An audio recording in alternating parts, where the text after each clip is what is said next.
Hi, everyone. Welcome to Nom Watch Review, part of Nom Talk Network.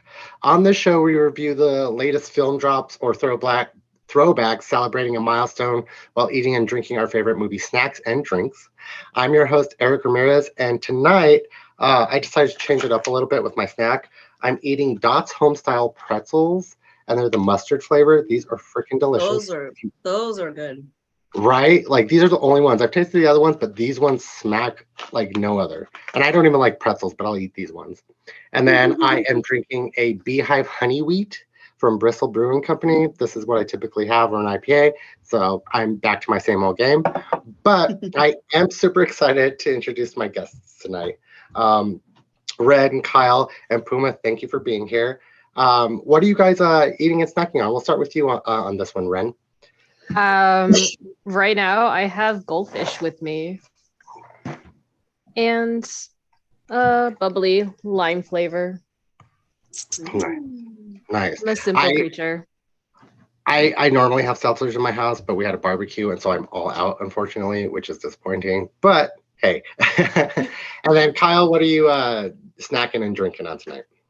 So, admittedly, it's not much, but I'm finishing up my contribution to the Barbenheimer apocalypse with Barbie flavored ice cream, which is actually really good. If you get the Cold Stone Barbie flavored treat, it's really, really good. It is bubblegum ice cream with sprinkles in it and then whipped cream. But I take out the whipped cream because I'm lactose intolerant, but I'm not that I'm gonna risk it.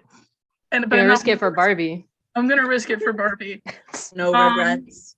Thank you. And so I take it out and I add a little Oppenheimer twist and I add Oreo cookie. Something Nice. dark, something grainy, and I can't do dark chocolate. So, and then I have water. So I'm being great today. Everybody needs to hydrate. Remember, everybody out there, hydrate. It's super hot lately. But also, I know a lot of people who are lactose who break their lactose for something. So you're not alone out there. Puma, what are you drinking and snacking on tonight? Also loving the lighting. Right? I like this like spooky vibe. I'm gonna keep it up. So right now, it was kind of funny. I don't know if you saw the weird face I made when we started, but my ice cream fell off the stick somehow. So I had to like wrap it up in a little paper. But I'm actually eating, I forgot the brand name, Enlightened sea salt caramel. It's like an ice cream. I think it's like gluten-free, dairy-free, because I'm also lactose intolerant and stuff like that. My body hates me and I can't eat food. So I'm having that because it's hot. And then it's funny because the last stream, same thing happened. I was like, if you guys ever see me drinking not whiskey, I'm a scroll, like alert the authorities, I've been abducted or something. But today also the same case applies because I'm drinking vodka again. I hate vodka. It's all I have in the fridge. So vodka and Powerade. So, for the hydration, for the electrolytes. I'm going to be calling for the government and the scrolls to be right back. I was about to say. It's the second time. Or are you possessed and where you just possessed? I don't know. I'm not at liberty to discuss that. Well, thank you guys for being here. I'm so excited to jump into this. We are actually tonight talking about, like all of you guys know, the 2013 The Conjuring, and I almost said something different, and I don't know why because I know what we're talking about. But before we get started, I do want to let you guys know out there that this month we are still fundraising for the Trevor Project, which is a nonprofit organization focused on suicide prevention efforts among the LGBTQIA youth or LGBTQI youth, if you guys know what that means out there. Right? I love that. But let's jump into this a little bit. I do want to know, do you guys, before we get into the movie, do you guys believe in like paranormal stuff like ghosts, possessions, exorcisms, and stuff like that? Do you guys believe it hardcore or have no belief at all and just watch other movies and you're like, this is dumb? We'll start with you on this one, Puma. Oh, me? Yeah. Pardon me. So yeah, fun fact. I've dealt with a lot of like paranormal activity my whole life. We actually had like a spirit follow us to like multiple houses that we moved from. So that was kind of interesting. There was one time my mom actually had to like get a priest to come and we had holy water and like try to do a cleansing of our house because we had some like weird shit going. And then also one time I went to the Queen Mary and had something come home with me from the Queen Mary. Terrifying. Ooh. So yeah, I actually have like spirits in my house now. A lot of weird shit happens all the time. It's like funny to try to explain to people. I'm like, there's a ghost in my house, like, and it's like, it's kind of like a dick ghost, like it just like will fuck with you for no reason. And I literally would be like, can you like not right now, bro? Like this is like not the time. Like, can you just leave? Let me go to sleep. Like, it's the funniest shit ever. But yeah, I totally believe in ghosts. They're real energies or whatever you want to think of it as, if you don't want to call them ghosts or whatever. There are definitely like residual effects from the netherworlds around us at all times. Come spend the night at my house one day. You'll see the weird shit that happens. Do a quick story though. So I used to have a painting of the Hulk on the wall. I think we had a Yoda painting and another painting that they were all green characters. And for some reason, only the green characters, like our ghost doesn't like green characters at all. And they used to be behind me on this wall. And one of the paintings would always like go flying across the room. Like every time we put it back up, it go flying. Like, mind you, we used to have a whole wall of paintings. So it would never just fall straight down. It would literally go flying this way. And I'm like, bro, so we stopped putting the picture up and it stopped happening. It was only like the Hulk. And I think we had like a little baby Grogu picture on the wall. And I'm like, okay, the ghost doesn't like green characters. It's weird. But it's like weird, inexplicable stuff will happen. Nobody will be home and just weird shit will happen. I'm just like, dude, come on now. Stuff will go flying at you. And it's like, it's not even like something will fall. It's like, you'll literally look at it. And it's like, dude. So yeah, weird stuff happens at my house. Ghosts are real, but we coexist, I like to have my little friends, try to be nice with them. So they're nice to me. Oh yeah, no, I'm definitely with you. I definitely believe in ghosts and spirits, so much like you grew up with spirits and haunted houses and everything like that. And Puma, ghosts are just dicks, be malevolent or not. They're just dicks. Yeah, they're always dicks. Like, Kyle, do you believe in ghosts and the supernatural and everything? Oh, absolutely. Disneyland is haunted. My workplace is definitely haunted. And it's not by the 999 happy haunts either. It is genuinely haunted. And I actually almost, without going into a lot of detail, I actually almost quit my job over a ghost. wow. I had an experience on an attraction that was genuinely terrifying and upsetting. And I left, and I went on it, and I was sitting on it with a friend, and we were going through it. I can't even go into, like I said, we're going through it, and I just got really, to my dying day, I will swear. Okay, look, don't laugh. It was the mansion, but don't laugh. We were going through it. No, it's spooky in there. No, I've seen stuff.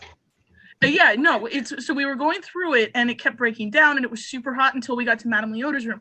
Madame Leota's room was ice cold. Madame Leota's room, all the effects were perfect. The audio was perfect. And to my dying day, I will swear that there was a man standing in the middle of the table and that he had no eyes. And I sat there and I watched it, and I started getting really sick, and I was just like clinging to my friend. And I got off the ride, and I was like vaguely hazed out. And we're walking out, and I get away from the ride, and I'm just like, I feel so much better. And I look back, and there's all these people walking out, and they all look really sick, and they all look like really awful. But what's the craziest part about it is, according to legend, and I don't know if this is 100% true or not, but according to legend, the table that Madame Leota's sitting on contains pieces of a table that was used by Harry Houdini to debunk seances. Ooh. That's interesting. I'll have to look into that. Well, thank you for that. Like, definitely believe you. I've seen stuff there and like all of that. Ren, do you believe in the supernatural and like ghosts and stuff? No, to me, they are not real. None of it has ever been. No, I've actually been taken to places that everyone else has apparently had a supernatural experience, and I have not. I've been taken to the Queen Mary. My friend was touched. I was ignored. I've been to another friend's house where several people have been touched by a ghost they have that specifically goes after anyone that appears feminine. I wasn't touched, but a couple of us that were sleeping over were. I just have not had any experience, and I will probably always be that one skeptic in the one group, because a lot of my friends are like, they claim they've seen stuff. I've been with them when they've supposedly seen stuff, and I've seen nothing. I'm usually the voice of reason, or I try and find, was there wind? Is it electricity? Have you slept? I don't believe in it. It's just me. I like watching horror movies because they're my comedy. because I hate comedy actually. So Darn. horror movies for me is my comedic relief stuff because they're No, funny. I get that. I get that. And no problem. I know a bunch of skeptics as well that don't believe and they live life. I mean, like, I totally respect if you non-believers. guys believe it. Like, clearly something, like my friends clearly have like gone through something, and it's for them, it's very real. Mhm. But like for me, it's just not. And that's just something we'll probably never agree on. Yeah. Like, I just let Some them people go aren't on. sensitive though too. Like Yeah. I know I hear that a lot. There's some people that like just aren't. You have to have like a certain kind of like a lot of empaths, like people that are just sensitive to like emotions anyways, or like usually the kind of people that are like sensitive to these kind of things. So it could be that, but or some people just don't haven't had any experiences or don't believe. So that's totally not Or you're everybody's just- gonna be a believe. Oh, Huh? I've been told. Oh, I've been sorry. told it's I've been told it's because I'm so negative the ghosts don't want to deal with me. And you know what? That's fair. That's smart though, because That's honestly fair.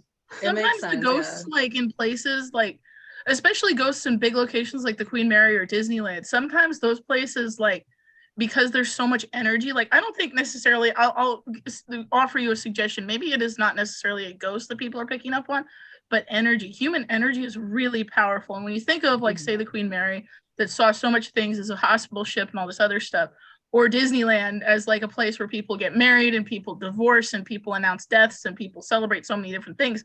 Like if you think about the energy that's put into it, maybe people are just picking up on the energy of a location and it's not actually a spirit. Yeah.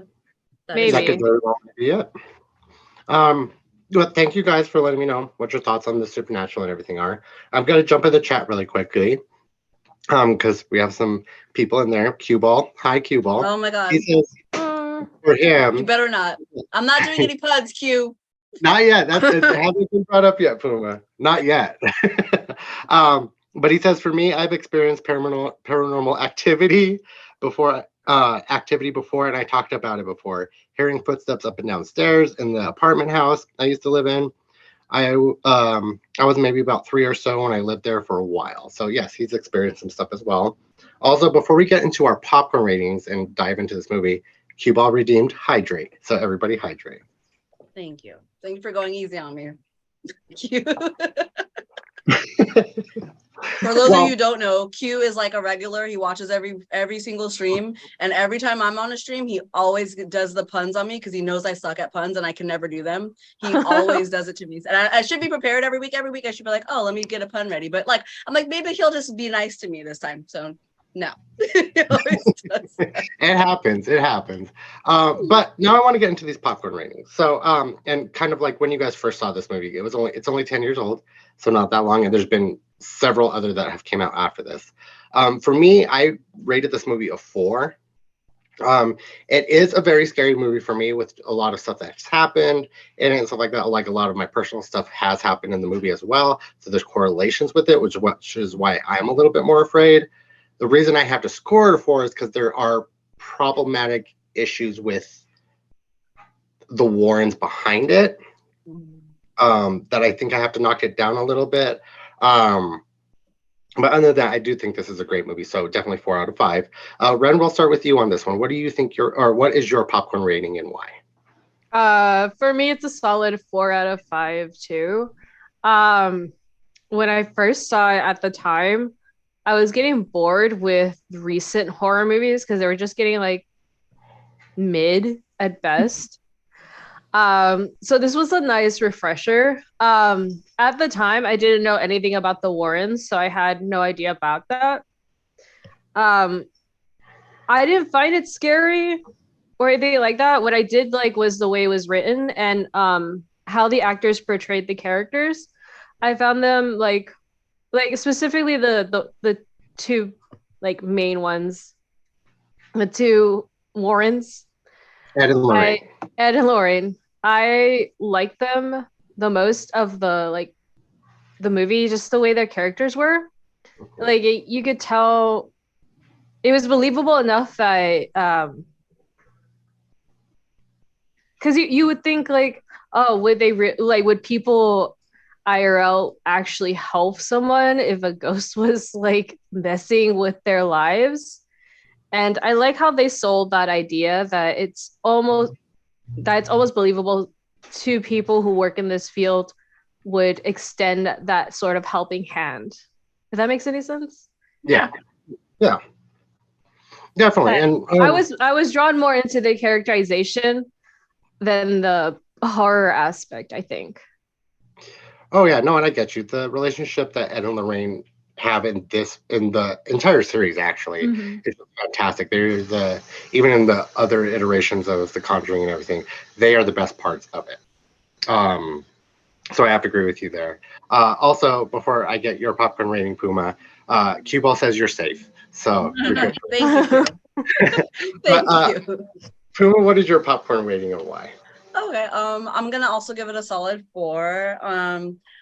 Like Ren said, like it was really refreshing to have a good modern horror film come out because it had been quite a while since I had seen something that actually scared me or actually kept me interested in like watching the entire franchise. So yeah, that was like a nice breath of fresh air. One of the things that I really love about The Conjuring is like the timing and the pacing and the jump scares. I am the one person who always gets jump scared in every single haunt, maze, scary movie. Every single time there's a jump scare, I'm always the one that's like jumping 20 feet in the air at the theater. And I'm like, I'm the only one. It's the funniest thing. Gets me every single time.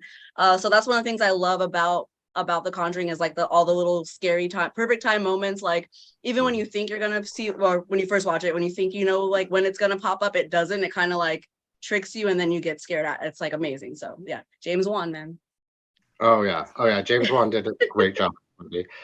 Kyle, what is your popcorn rating and why? We're 4s across the board because I think that it's definitely a 4. It's 4 4s. Oh no, it's 4 4s. But my reasons, I do have to agree with you, Eric, about the Warrens because finding out about, but I only found out about them recently. My reasons for calling it a 4 are purely technical. There are some really solid, very subtle scares, and I would have liked to have seen more of those as opposed to the jump scares. The scene where they're in front of the house and they're looking up and she sees something, but he doesn't, and that lady's just unalived right there, and like and it's so subtle. Or like the hands clapping in the dark, and it's so there's so many really great subtle horror things that really would have kicked it into a 5. And I've seen some 5s that are like that. I can think of 2 off the top of my head. Hell House LLC, which I definitely recommend, which is about people building a haunted house in a haunted house. And then Hell House is really good. Hell House LLC is fantastic. Same with Grave Encounters. That's another really good one that takes the jump scares, but it's more like the really subtle horror. So there's elements of this, and I love that in it. I love the characterization of Ed and Lorraine. I feel like it jumps the shark a little bit in later movies because they're like really leaning into the psychic daughter and the psychic kid, and we're gonna pass it on because it's a franchise. And I'm like, yeah. No, this isn't the Avengers. This isn't the Ghosts Assemble. We'd love to see that, but no, it's not. Yeah. Yeah, this isn't the Scooby-Doo King. Like stuff doesn't happen like that. But thank you guys for letting me know. Cue Ball did give us his popcorn rating.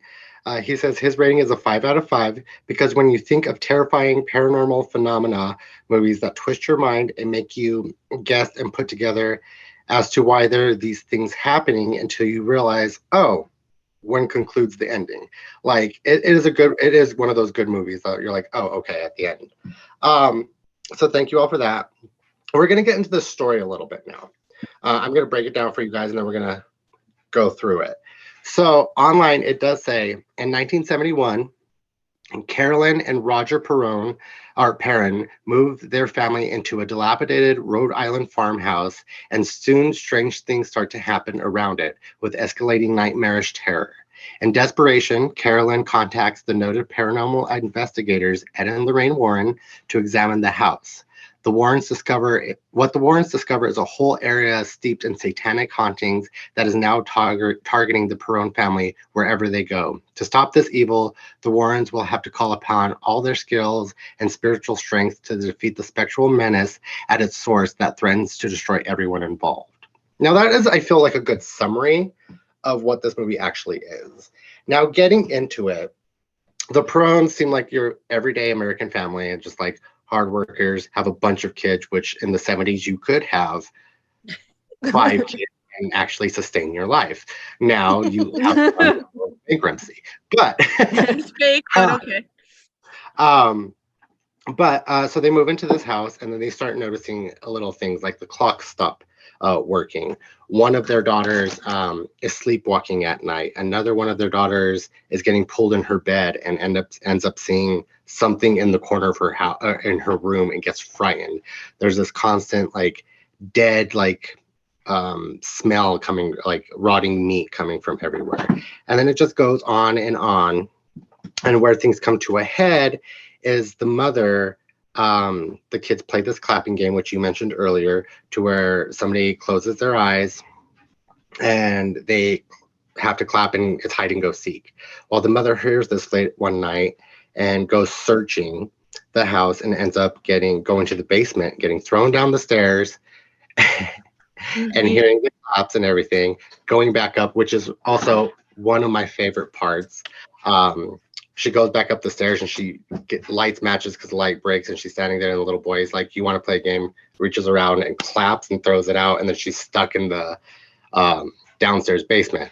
The same time, the little sister goes into the older sister's room and she's banging her head and she puts her into bed and she wakes up and turns around and there's this witch ghost who apparently killed herself there and cursed this entire 200-acre land when she did it in the name of Satan on top of their wardrobe and scares it out. So that's when everything, even in the family, they're just like, okay, something's actually going on. We need help. Up to this point of the movie, what were your guys' thoughts? Did you wish that there was any more happening? Do you think that there should have been more jump scares or anything like that? We'll start with you on this one, Kyle.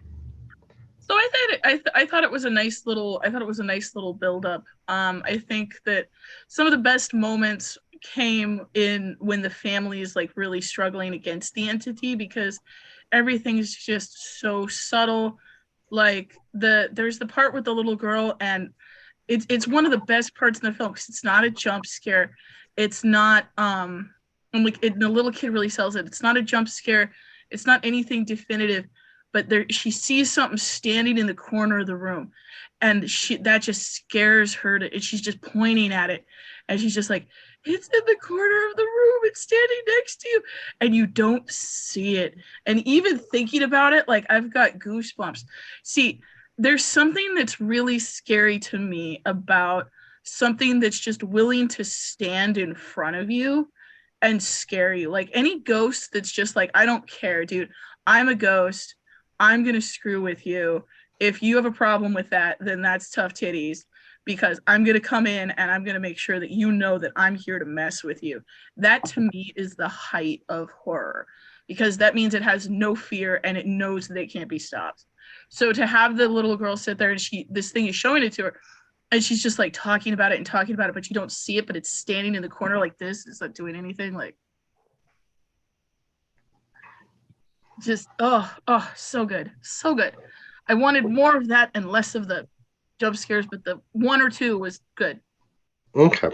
No, I completely agree with you. That is one of the brilliant parts, especially for her being so young and be able to pull that off was fantastic. Ren, what are your thoughts up to this point of the movie? One, I was like, why are there 5 kids? That was the least believable part of the movie for me. I was taken aback from that. Damn, no one heard about condoms here.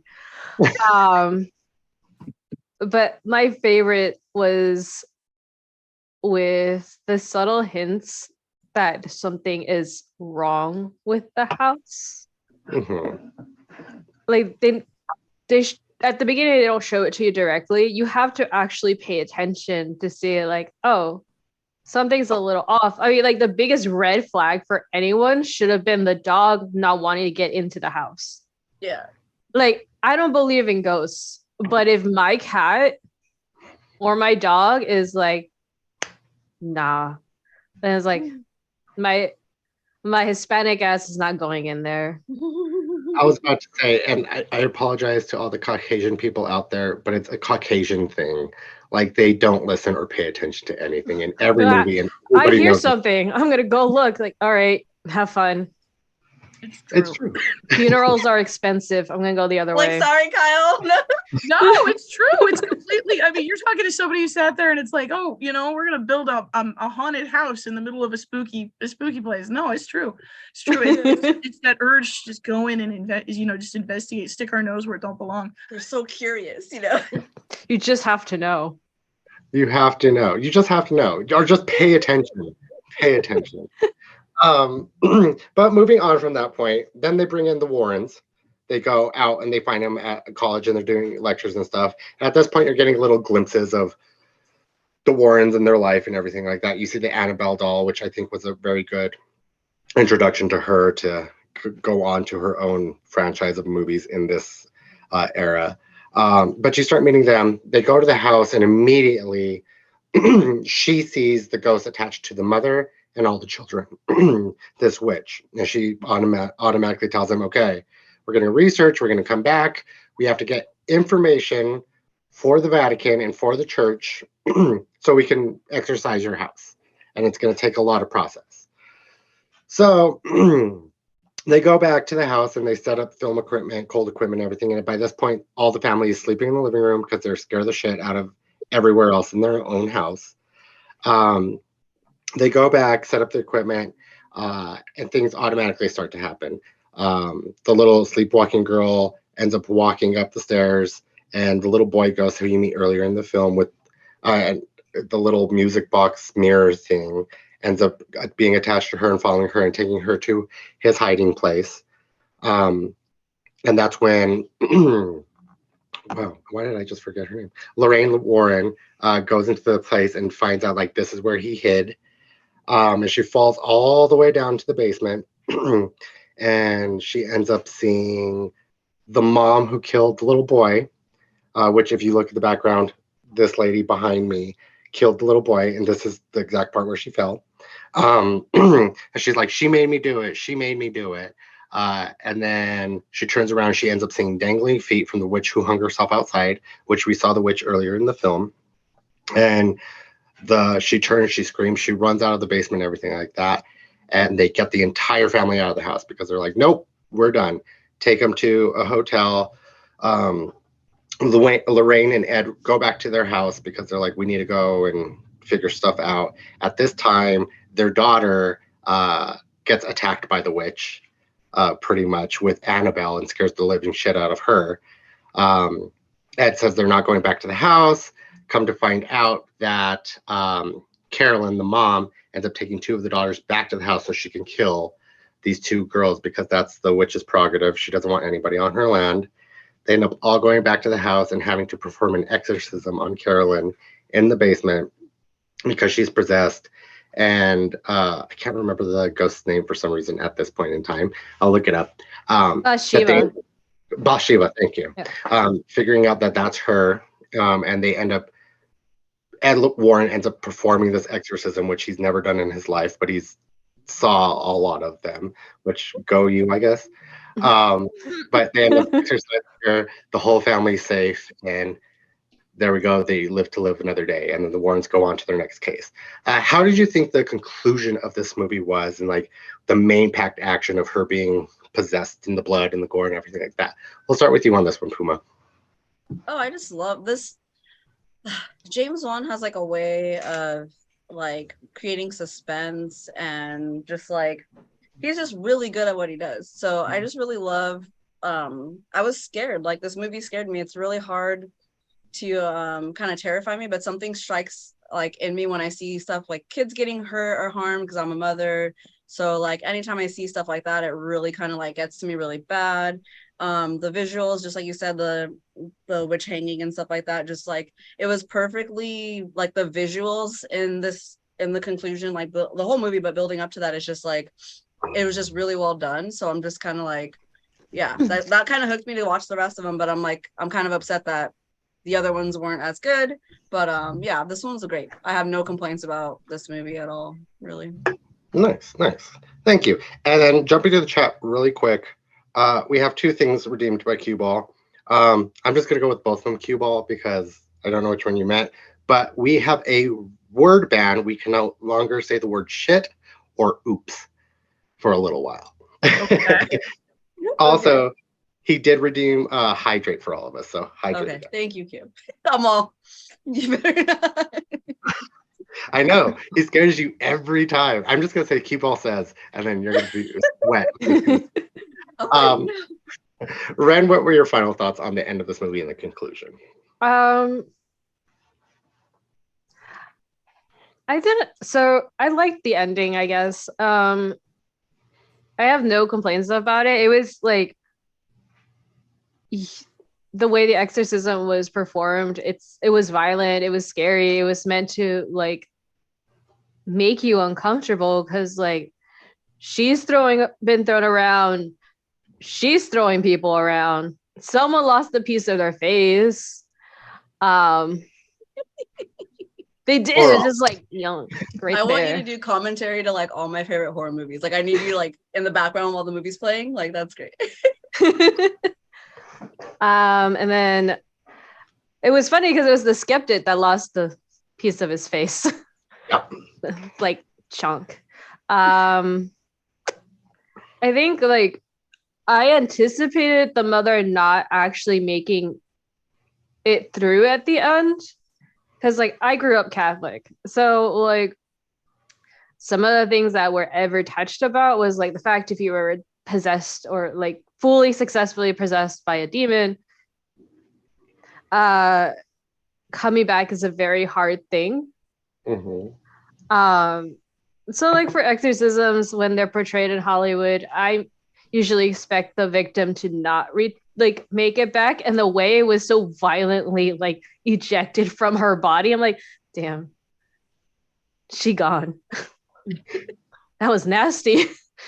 But no, she came back. I'm like, good on you. I hope you get therapy because that a number on her and the kids, the two kids that got snatched and had to endure seeing like their mom like that, especially the littlest one.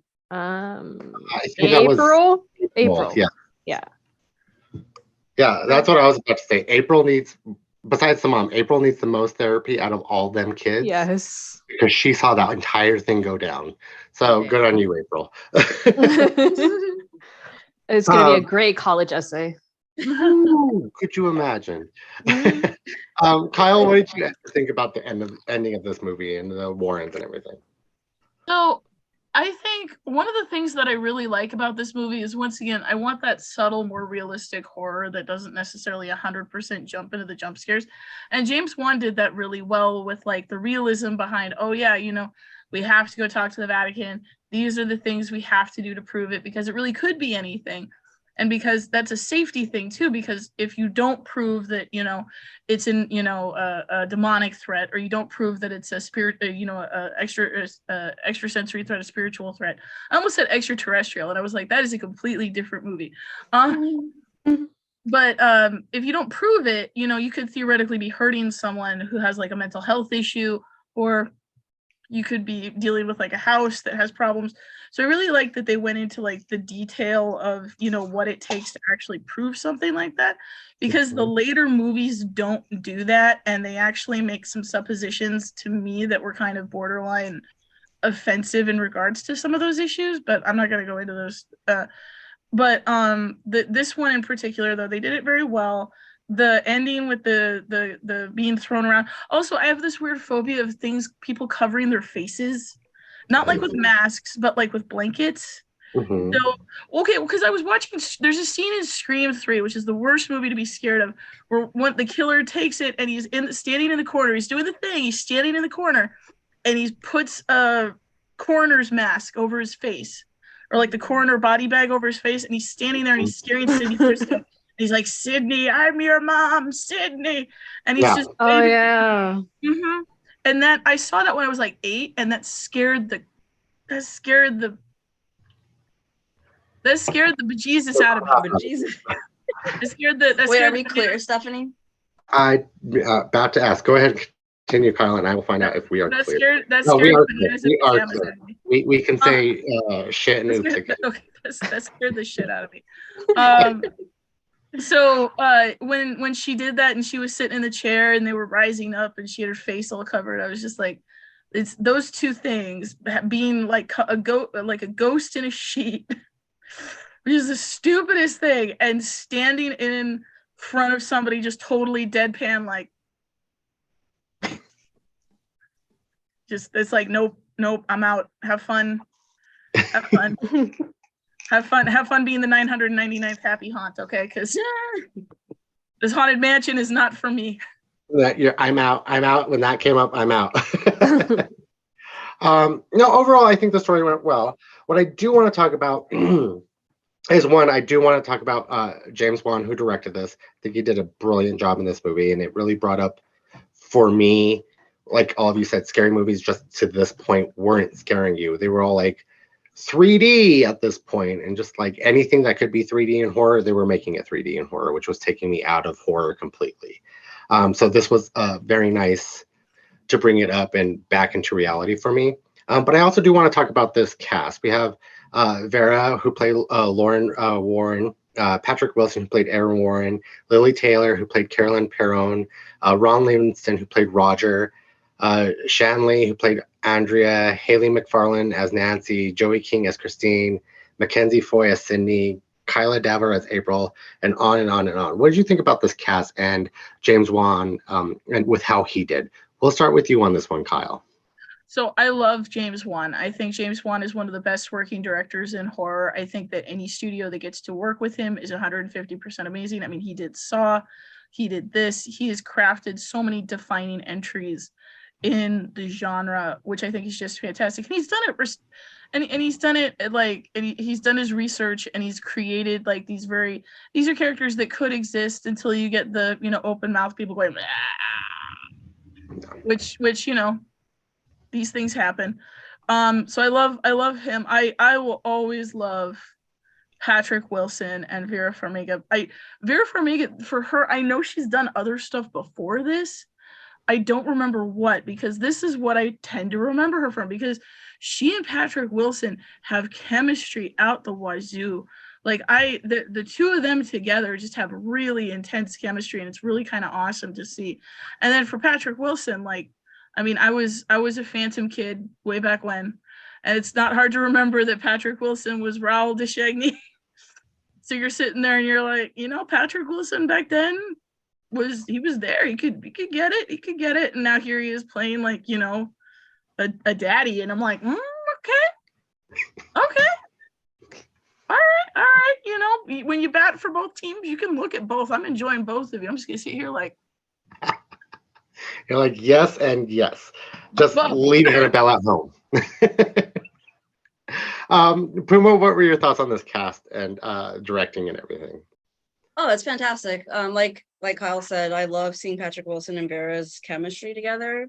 I think that probably is one of the reasons why people like the film so much, because like it's like, as even in like the further movies after that, like you can just kind of like see their love grow and their connection grow, and how much concern he has for her as she gets worse and all that stuff like that. It's amazing. I think the children casting was great too. It's really hard to get young actors that actually can like portray fear and properly like convey characters in horror movies. So the casting was great on that. Oh, there's firecrackers outside. And James Wan is a genius. Like I think he's one of my favorite horror directors actually, besides Ari. Ari, they need to check on Ari. They need to make sure he's doing okay at home, because his movies are crazy. But yeah, no, I love the casting. I love the directing. I don't think anybody else could have done a better job, honestly, especially with the series or the franchise. It's very well done. I love it. Good. And then Ren, what do you think about this casting and directing and everything? I feel like if it was any other actors for the Warrens, it wouldn't have gone as well. Yep. It like they sold, like, I know they're based on real people that are dead now, but like they made those two characters their very own, in my opinion. that you can easily separate fact from fiction. Because to me, I thought it was all fictional. I didn't know there was someone they had been based on at the beginning. So like to me, they just took the script and created their own little personas for these two individuals. This was actually the first work I've seen them in. I didn't know who they were until I watched The Conjuring. And then I've followed their other works because they're both pretty. Yeah. Yeah. No, Mm. no, they're both pretty. Like, I have to agree with you. Like, just looking at them. I mean, the chemistry between them in this movie, like, they made the Warrens a lovable couple, which in the real world they're not. So good job on that. Yes. I do have to say, I've seen Patrick Wilson going all the way back to Angels in America back in like HBO in like early 2000s. So I've kind of followed him throughout his career. Vera, I know I've seen her before, like you said, Kyle, but I don't remember from what, because this is what popped into my brain. Mhm. I do also have to shout out Lily Tyler, who plays Carolyn Perron, the mom, because she is in some of my favorite horror films as well. The Haunting with um, Owen Wilson and everything like that. Like, and what I like about that was that James Oh my god, Wan you're right. actually, the way he directed and everything, this movie was like the original Haunting that came out in 1957 or something like that. He very much went along the same kind of guidelines that movie was set up, so grainy and like old and stuff, which I have to appreciate. We are going to jump in the chat again. Cue Ball has redeemed something. And what he redeemed was a poll, not a pun. Ha ha ha. Got you, Pooh. But he says he wants to know, do you think the movie portrays the paranormal accurately? Yes or no? Does it show the paranormal things that happen accurately? Yes or no? We'll start with you on this one, Ren, because we know you are the skeptic in the bunch. As my seems to be my role every time. From what I've been told by others' experiences, the maybe not the exorcist part, because like, I mean, how you've got to go through that, I guess, to actually know. But for how like you see the spirits interacting with the children, I would say from what I heard from my friends and from other people who have experienced paranormal stuff, it maybe not super accurate. I feel like it's a little exaggerated just for like the audiences, because you make the movie assuming people are dumb. You got to hold their hand and lead them to places. But the exaggeration they added wasn't enough to make it distasteful, I would say. So in my opinion, I think they portrayed it rather well with what they had to work with. Okay. Yeah, no, I definitely, everything that you're saying, I definitely agree with you. Basing off of stuff of my life, some of the stuff was very accurate, and some of the stuff I was just like, okay, you definitely did amp it up a little bit. But yeah, no, I think I agree with you it's pretty accurate. Kyle, what are your thoughts on this? So I think that I have to agree with pretty much everything that Ren said, that like based on my own experiences, sometimes it's very subtle stuff, but it's never the full like exaggerated typical horror movie Adobe After Effects prolonged face jump scare that people like, where they're like where people just like manipulate the face. But it's really more subtle. Like I could tell you, I have another horror ghost story from work that's apparently someone told me that they were once closing in Fantasyland, and they walked through the castle, and when they walked through the Disneyland castle at 12 a.m. on Christmas Day, they just heard a whole bunch of kids laughing. Mm-hmm. Just a bunch of kids just like laughing genuinely. I'm out. I am out at that point. Children ghosts over adult ghosts. Children ghosts scare me more than adult ghosts. Nope. Out. Bye. I've been told to be aware of like children ghosts because usually they're not children. Yeah. No, but there was just, she described a very happy feeling, but then, you know, when the kids were just like, yeah, we're having a ha ha ha ha, and I'm like, But it's you always get the really very subtle, very gentle stuff. But if a ghost is mad, like there've also been instances where, you know, we went to a trail where there had been an indigenous peoples massacre, and it is one of the most haunted trails, and I went there, and it's mostly just feelings. So there's no stretchy face people. They did the stretchy face people for the audience, like Ren said, but the feeling of dread and horror and you don't belong here, you need to leave. Definitely, if you're an empathetic person and you believe in ghosts or you see those things, you pick up on that really quick. Oh yeah. And then last but not least, Puma, what are your thoughts on this? Do you agree that they did a good job or not? Oh yeah, no, I think I love that, you know, like you said earlier, that how James Wan does his research and stuff like that. I've had experiences where I've seen apparitions. I feel like they do a really good job at portraying that type of activity and experiences. I've had like instances where I've had auditory things like banshees. I've heard banshees screaming. I've never had like possession, luckily, like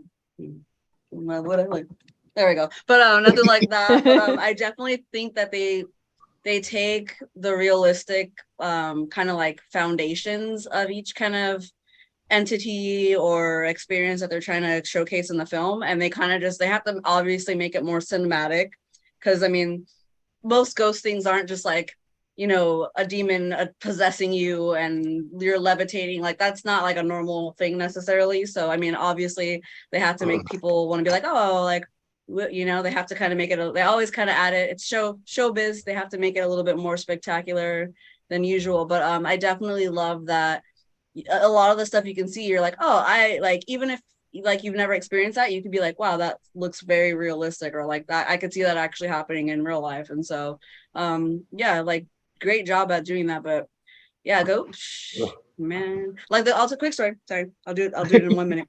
So the first time I went to the Queen Mary, I had no history of like the hauntings or the ghosts or anything like that. I went to go to the Queen Mary's haunt event that they have on the ship, and it was closed. I accidentally went the day after it had ended or whatever. So I messed up and missed it. And we went to the bar, had some drinks. And of course, these lovely Caucasian women were like, hey, we're going to go tour the boat. Y'all want to come? I was like, no, cool. Like, I'm good. And then like we had a couple drinks and they asked again. And I'm like, sure, let's go. So we start walking around the boat and there's like no one else really on there. And we start going down. They're like, we're going to go visit the pool. And I'm like, okay. And like each like staircase I went down, I started suffocating. Like my throat really got tighter and tighter and tighter each time we would go down and more into the dark. And we got really, really close to the pool and I had to stop and like run upstairs. And the second I got upstairs, I could breathe again. And then they were like, oh, well, do you know, like people drown in the pool? There's like a ghost, blah, blah, blah. I had no prior history of what happened. And I honestly feel like I felt like the spirits. And then after that occurrence happened, I had paranormal stuff happening at my house. I was like, great, something came home with me. But yeah, like it's no joke. I've definitely felt the stuff that I've seen in the movie, and I'm got goosebumps right now. And yeah, but great job at portraying it. I really, really love how well they did it. They didn't overdo it necessarily, like too much. So yeah. Yeah. Nope, I definitely agree with you. So I did want to bring this up because this is a funny fact that I found out about this movie. Because we've been talking about it, how they've done a good job like portraying stuff and everything like that, and how it is bringing it back to horror that we were missing for a long time. But so in the Philippines, when this movie came out, a lot of the theaters in the Philippines were hiring Catholic priests to bless the viewers before they went in and saw this movie, because they were getting reports that people felt negative presence on them after they watched the film. So they were literally like pretty much blessing them before they went in, and then the priests were providing spiritual and psychological help for the watch the movies in the Philippines after they watched it. Do you think this movie is that scary that you needed to go that far? We'll start with you on this one, Kyle. Okay, so there's a history in Hollywood of productions where the buildup and the hype around particular topics like this just gets so ingrained into the audience that it becomes almost psychosomatic. The biggest example of this, obviously, is The Exorcist. The Exorcist production had a number of things that went massively wrong with it. And when that got out to people, people were like, well, God, maybe this movie is possessed by the devil. And so you would have people who would be like fainting in screenings and things like that. And so, but it goes both ways, which I don't think people talk a lot about. You talk about the demonic stuff. You talk about the demonic stuff. You talk about this movie. It's not that, I mean, it is scary. It's a really good horror film. It's scary, but you don't talk about like how, and I might be dating myself by remembering this. When Passion of the Christ came out, there were people that were having heart attacks in the theater. Yep. And that happened in the movie theater that I was working in. Someone had a full-on heart attack in the middle of that movie. When you're dealing with emotions in regards to art of any kind, human beings are just so passionate about it. They feel so deeply that, be it fear or be it anything else, a well-crafted piece of media is going to give people feelings. So I think it's a great marketing thing. But I also say that out of respect, because I'm sure that there were people who genuinely do believe that strongly and feel that strongly. So my only thing is, from a very white perspective, great marketing. From a very human perspective, gosh, I hope those people were okay and felt better with those gestures. Yes. Renner, what are your thoughts about what they did at these theaters in the Philippines? Maybe it's just me. I'm too cynical. If you need that much, self-reflect, please. I don't know. I think that's a little excessive. I think that's more of a mind over matter situation. Like, you psyched yourself so much over something that possibly will scare you, might not scare you. Depends on every person, that you would need such a big gesture. But then again, it depends on the location, because some countries are more superstitious than others. Like in the Philippines, there's a lot more different, like, I don't know a lot about it, but they have more superstitions than, say, over here in America. It's America. There's different problems here. So I guess if it made them feel better, good on you. I think it was unnecessary, and it's more them psyching themselves out. Like, if you think it's gonna be that bad, it will be that bad, because you put your brain, you put yourself in that sense.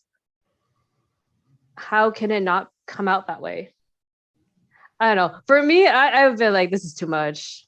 Like you said, like Kyle said, great marketing, but I don't know. It's a little much for me. No, and I have to agree with you both. I think that was a little bit overboard. I get it. They're like, different countries believe in different things, but I still, on myself, believe that was a little bit overboard to have Catholic priests like blessing you with holy water and everything like that outside of the theater. I don't think this movie was that scary that you needed all of that.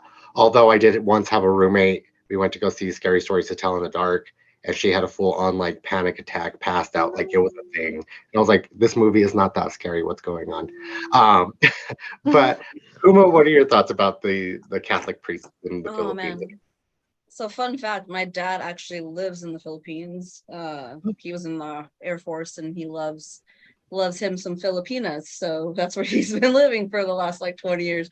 But yeah, he's kind of told me about like the weird kind of restrictions and different ways of life that they have out there. And they're just like very spiritual, like somewhat, I guess you would say, caring for their citizens, which is kind of like, oh, we don't know what that's like. But I do feel like the movie wasn't scary enough to have that. But I'm like, wow, it's nice and interesting to see that some countries really do care about their citizens enough to be like, oh, we want to make sure you're mentally okay. Like, America does not care about our mental health. So I would say, if you feel like you need a priest to bless you before a movie or after a movie, you probably shouldn't go see the movie. It's probably not for you. You should probably stay home and watch some cartoons. But yeah, it's kind of like Terrifier 2. I remember hearing like people were throwing up in the theaters and like this is like the most terrifying horror movie ever. And like me and my partner watched it and we're It just wasn't like, that deep. it wasn't. I was like, I mean, the kill scenes were great, but I'm just like, it wasn't. I was kind of confused. So I feel like somehow somebody might start something off like some kind of propaganda, or maybe it's the production company or the studio trying to get like, you know, people to go see the movie like, oh, it's so scary that people were passing out. Like I feel like somebody starts that rumor and it kind of just keeps growing. And then some people are really sensitive to that kind of stuff. So maybe they kind of like, oh, I fainted too, you know? So it's just Grimace shake. yeah, like the Grimace Grimace shake. shake. Like it's like it goes viral and then everybody, you know, it's kind of Everyone like that's does how it. we are. So, but yeah, it definitely wasn't scary enough for that.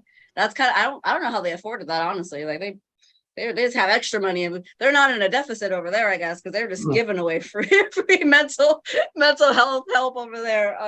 But yeah, no, I love scary movies, and if I had to put myself through that, I just wouldn't see the movie. There's certain like Midsummer, I had to stop halfway through and take a break, and also Hereditary, because those are some fucked up movies. But I was confused by those. Huh? I was more confused by those than anything. Really? It was, like I said before, like the children thing, I'm a mother, so seeing children get hurt really fucks with me, and also like suicide. So like those movies are tough. So, but yeah, stuff like that. But so I can see like everybody's kind of like more sensitive to certain things than others. So I get it. But yeah, that was kind of a little overkill, but it's nice to know that other countries care about their people. So I'll appreciate that. You can't hate them for like going an extra step to be like, oh, we want you to be okay. That's amazing, actually. I wish America did that. Yeah, no, you won't ever see that, sadly. No, it's not happening. Never. But I do want to thank you guys because we unfortunately are out of time. I know we can keep talking about this forever because there's details about so maybe that we much. should deep dive in. But I want to thank you guys for being here. I want to get your final thoughts, and do you recommend this movie for people to see? We'll start with you on this one, Ren. I would say it's still one of my favorite horror movies, and I have recommended it to a couple people who don't watch horror movies. I've recently recommended it to my roommate, and she really liked it. I don't know. It's in my little heart forever. And unfortunately, it has put like, can the other horror movies like reach this level? No. All right, that's fine, I guess. So my standards are too high now. I think for me, the only other movie that's reached this high is like Sinister, because that movie scares the crap out of me. Yeah. Oh, Sinister's so good. But Puma, what are your final thoughts, and do you recommend this to anybody? Oh yeah, definitely. I feel like it's one of those like I said, like the newer horror movies, like, you know, everybody's like, oh, the classics, Nightmare on Elm Street and Halloween. I feel like The Conjuring and also just like a lot of the other movies in the franchise, like The Nun's really good. There's I feel like it's one of the films, like if you actually love horror, like if you're a horror fan, you should definitely see it. If you don't really care, I wouldn't suggest it. Just people like that aren't really fans of horror, but like if you actually like horror, if you liked Saw, if you liked any of the other kind of like movies similar to this, you definitely need to see it. It's a great movie. It's scary.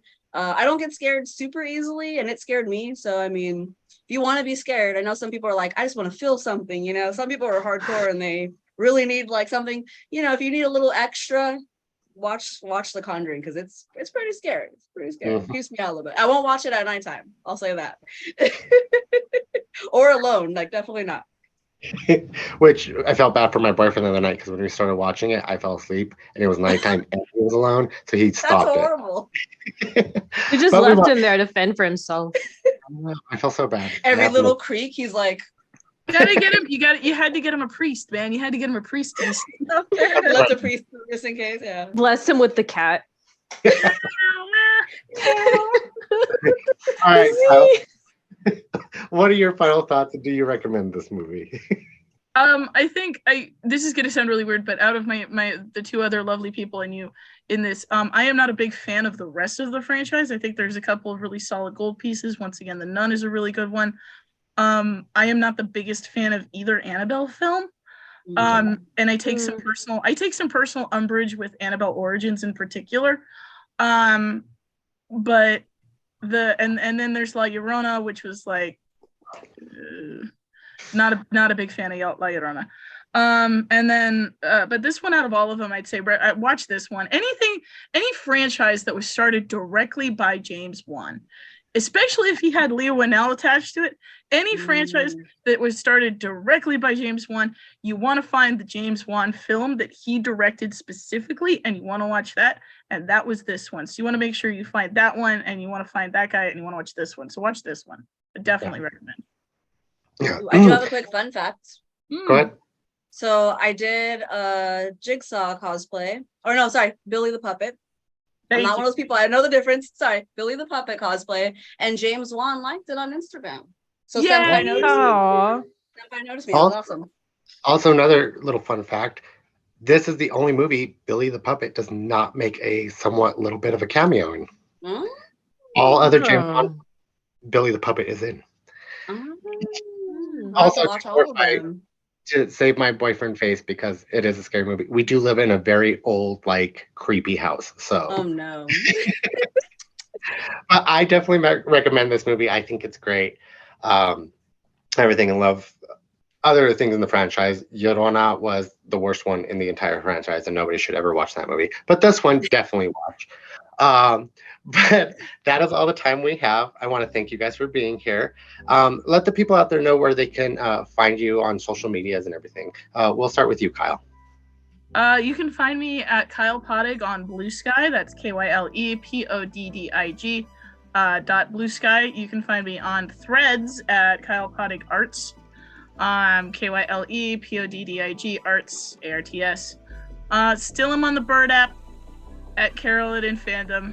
Will probably be on the Bird app till I die, sadly, because Bird app. But those are the big ones. Those are the big ones. Come find me. I'm in the process of doing more creative and content creation. Well, thank you. Thank you so much for being here. And Ren, where can they locate you out there? I'm mostly on Insta right now. It's _GhostBrat. Mostly because my cosplays actually deal with dead characters. That's ironic. It's really ironic, actually. It's the same for the Bird app and also the same on the Clock app. Well, I'm not that active on the Clock app. Maybe I will. Who knows? But those are the places you can find me. Well, thank you. Thank you for being here. And Puma, where can they find you out there? Okay. So if you love clothes, summer model, or spooky things, because I do all the spooky stuff, or red carpet premiere footage, you can follow me at PumaDoesCosplay on Instagram, TikTok, Facebook, Twitter, and YouTube. I post all the fun stuff. I get to do some cool stuff. If you want to get the behind the scenes scoops on it, follow me. Yeah. Well, thank you. And shameless self-plug. Thank you all for being here.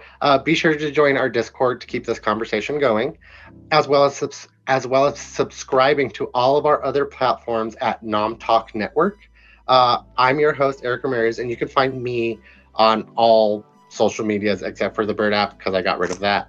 At Heartless7, that's HARTL 3 SS7. But until then, please join us on our next show, which is Friday, I believe, which they'll be talking about Secret Invasion. I think we're going back to that. So have fun with that. And we're going to find out if Puma goes back to her drink of choice on that. If not, we have to worry. But then again, I'm your host, Eric, and I hope everybody out there has a nomorific day. Bye.